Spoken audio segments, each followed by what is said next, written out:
In this video, we will learn about the standard input stream and the extraction operator.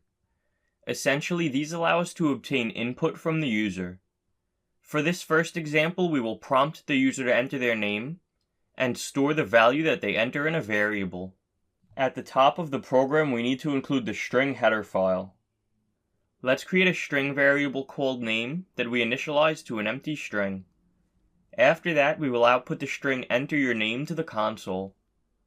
After that, we will type cin and then two closing angular brackets. Cin is the standard input stream. It is essentially the opposite of cout.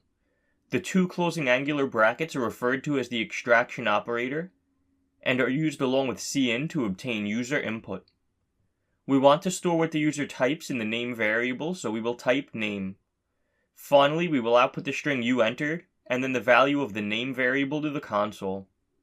In order to be able to input a value into the code when it is run, we need to run it from the terminal.